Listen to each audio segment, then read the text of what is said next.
Hi everyone and welcome to Just Love. My name is Paula and I'm here with Judy. Hi Judy. Hi Paula, hi everyone. So in our last episode we discussed what's going on down here on Earth right now and how it's similar to what the Greys experienced through the ant people of Earth. Yes, Paula, the ant people eventually reached a point in their evolution when they became very similar to modern day Earth humans in that they took technology too far for their level of spiritual understanding and basically lost their soul connection. So what happened then? Well, to begin with, they had no control over their population growth, as with humans in some parts of the world today. This began to seriously impact upon the planetary environment, which they were supposed to be caring for. This serious overpopulation then caused divisiveness among them, which led to war. This in turn caused a major cataclysm on the planet, which almost destroyed their whole culture. Just as their greatly reduced population began recovering, the Draconians arrived on Earth and began creating a reptoid human species using a biped dinosaur for the base stock. This reptoid human species eventually began waging war on the insectoid ant people. So these recovering ant people, what were they like at that point?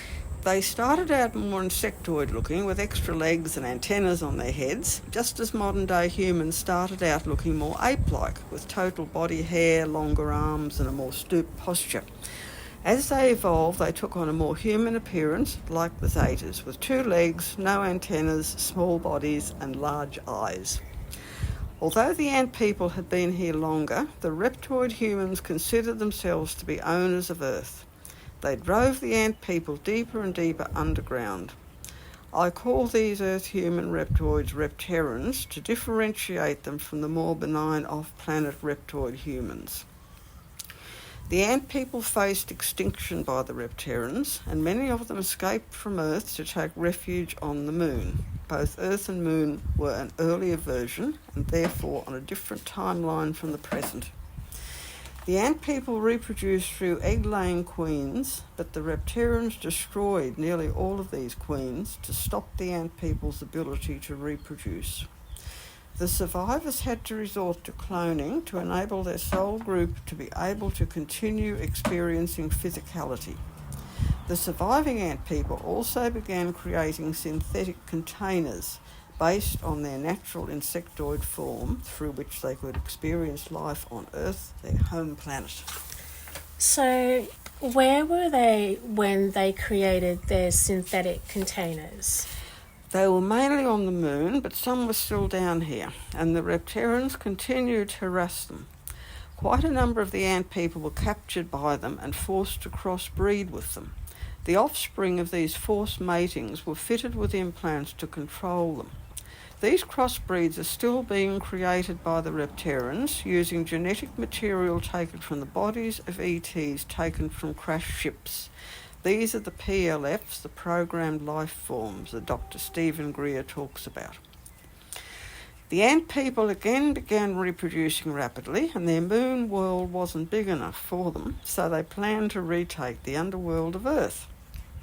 The Star Elders found out about this plan and stopped them by creating a no-fly zone around the moon, which trapped them there. The repterans then launched an attack, destroying the moon and most of the ant people along with it. The Star Elders allowed this to happen as karma was involved. The ant people had previously caused a cataclysm on Earth because of their warlike behaviour. Having their home world destroyed balanced this karmic debt. The ant people who'd remained underground on Earth continued to reproduce and again needed more room, but they were trapped by the repterans. Their population was a mixture of synthetic and biological. Again, they were threatened by the aggressive repterans, so they decided to build another moon as a new home to replace the one that had been destroyed. As you do. It sounds like a sci-fi novel. So is this our moon? Yes, this new moon was designed and placed specifically to benefit Earth and to enhance the conditions for biological life. The Star Elders allowed the ant people to do this and in fact assisted them with their very advanced technology. The work took thousands of years to complete, and this moon was devised to be 400 times smaller than the sun and set 400 times closer to Earth so that it would fit the sun's diameter perfectly during eclipses. Having survived 3 mass extinctions, with each one being the near disappearance of their lineage, the ant people had learned about the fragility of life. You live and learn. So Earth was a school planet even back then. It sure was. The ant people had learned that overpopulating their environment caused a threat to themselves, so they massively slowed down the reproduction rate. As an assistant creator culture, they carried a deep level of regret and guilt for past mistakes. For this reason, in spite of their artificial way of reproducing through biosynthetic clones, the ant people's collective consciousness evolved and realigned with cosmic order. And what a journey it was. It sure was. They were ultimately readmitted into the Star Elders Council, and the biosynthetic clone containers that they developed were then further refined so that others could use them as spacesuits, like the ET body used by the Earth human man in the movie Avatar. The ant people continued to evolve to become citizens of the universe, moving on to the star systems from which their ancestors had come, such as Zeta Reticuli and Betelgeuse.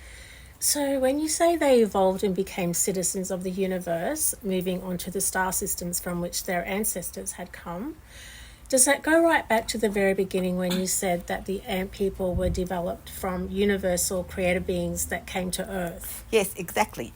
It's like they came a full circle, and off-planet ones like the Zetas and Mantids are still helping them through the hybrid program, which has been created by the Star Council to assist both cultures, the ant people and modern-day Earth humans. The ant people are particularly understanding of where Earth plane humanity is right now, as they've been there, done that. They know how easy it is to fall and how hard it is to pick yourself up again. It really saddens them to see Earth humans taking exactly the same downward path that they took all those millennia ago. Wow, quite a story. So if you'd like to read more about this, Judy's books are available on her website, listed below. Her other books include Human by Day, Zeta by Night, followed by the Zeta Message, then Extraterrestrial Presence on Earth, Lessons in History, and my 2 most recent books, both Kindle editions, and both also available in German, An Interview with an Alien, Comments by an Undercover ET, and Cosmic Spirituality, Blending Religion and Science in Oneness from an Off-Planet Perspective. Yeah. Thanks, Jude, and thanks everyone for listening. Please share, like, and subscribe. Sending you all much love, and bye for now.